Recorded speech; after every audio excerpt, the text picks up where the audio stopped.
One of the biggest players in the fast fashion industry is getting even bigger.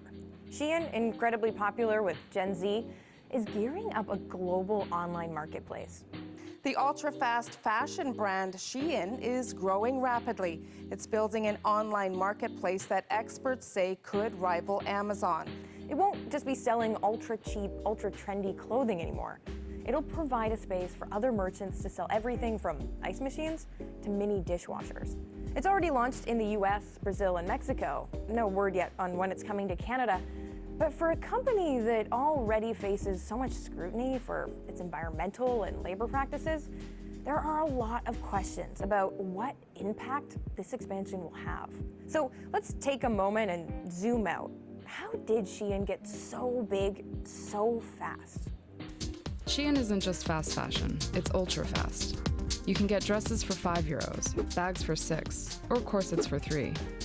If you want a nose ring for 75 cents, this is your jam. Shein's popularity has exploded on social media in the last few years. It's really embedded itself in the Gen Z zeitgeist. People post about their massive shopping hauls, which they got for next to nothing. Hi guys, I have a huge Shein haul. And last week, hundreds of people lined up for a chance to attend Shein's retail pop-up in Montreal. And people were excited. It's affordable. The kids love the brand, the boyfriend, me, myself. And yeah, we're here to celebrate this happening today. It's cheaper because I can find everything I want. A rare opportunity since there are no physical stores in North America. But still, a big turnout considering the brand was relatively unknown just a few years ago. Suddenly, it's the brand that is clothing your teenage daughter. It's, it's in headlines everywhere. It's just this company that has really captured our imagination and also the wallets of many, many consumers. According to Business Insider, Shein has almost 75 million active shoppers. And last year, the company was valued at $100 billion, up from $10 billion in 2020. That's fast. Apps like TikTok and Instagram have been integral to it achieving that growth. Part of it comes down to how Shein uses those apps. It detects or scrapes the data from those social platforms or even competitor websites to see what kind of new designs, colors, even new fabrics are available, and it uses that to stay on top of trends.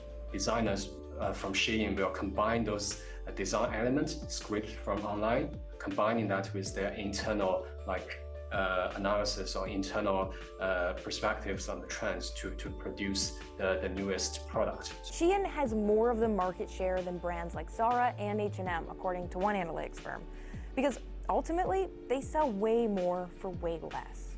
Based on my research, I found that Shein can price its products even half at what Zara and H&M can offer to the market. But many have pointed out that Shein's business model comes at a cost. The brand has recently come under fire after reports alleging the company uses hazardous materials and abuses its workers. Shein has become notorious, not just for its trendy clothing items and clever marketing, but it's faced tough scrutiny for its environmental impact and its human rights track record. The fashion industry is one of the worst polluters on the planet, and a big part of that is clothing waste. On average, Canadians send 37 kilograms of clothing waste per person to landfills every year, according to Ontario Nature. There are a lot of concerns about how Shein create this kind of culture which encourage consumers to keep purchasing cheap clothing and dump them. And there has been a lot of reporting into Shein's allegations of labor law violations. If you're selling clothes at £4, how physically can you be doing that without somebody somewhere along the line paying for that? And a recent US congressional report raised concerns that the company had links to forced labor in China in its supply chain. Shein sort of feels like we're returning back to the beginning and erasing a lot of really good work that is being done to improve fashion and make it easier for consumers to buy a piece of clothing without worrying that they're, harming someone on the other side of the world. In its press release for this new marketplace expansion, Shein said it's working to meet consumer demand. So now that it's expanding in a big way, how is that going to work?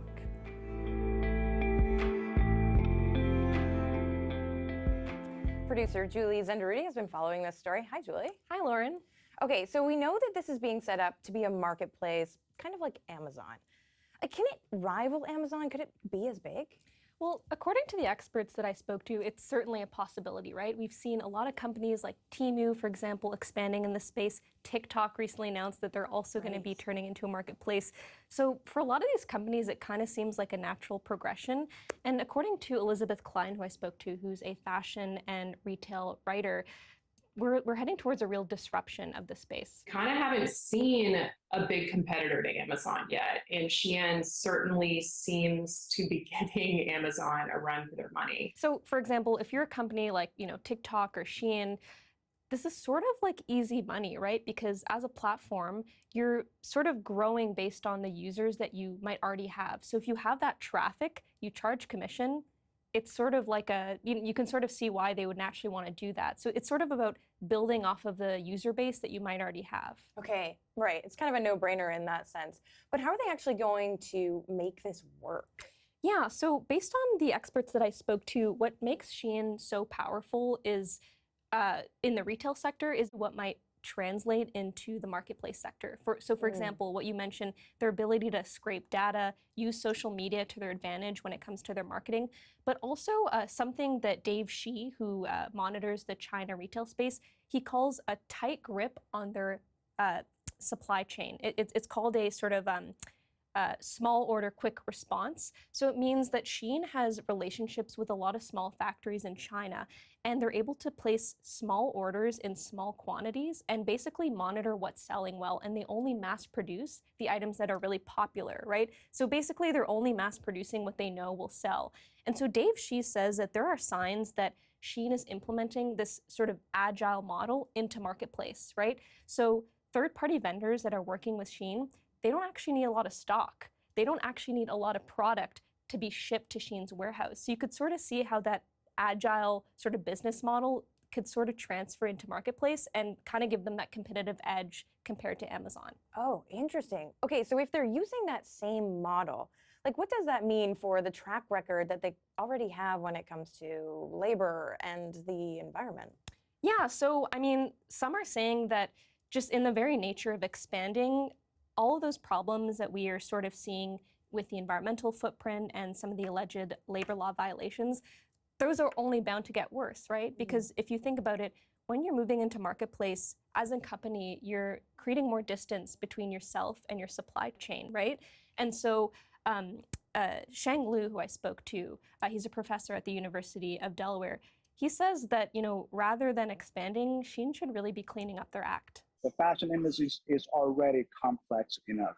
There are already enough problems for Shein to solve, to improve. Right. So he's sort of saying, rather than moving into this new space, there are already enough problems for Shein to address, within the retail sector alone. Right. I should mention that, Shein has, they have announced some sustainability initiatives, but they only pertain to the retail sector. So some people are asking, like, how will this play out in marketplace? And does it only sort of apply to textiles?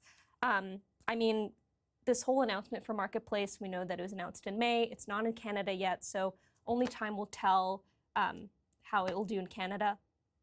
Right, and so it's still unclear how that's all going to unfold with their practices. Exactly, and she didn't respond to our request for an interview, but it definitely seems like we're seeing, more competitors in this marketplace, but a lot of people are asking, what are sort of the implications of that? And it sort of seems that some of the challenges they're facing in terms of their environmental footprint and the labor laws, they might only get worse. Right.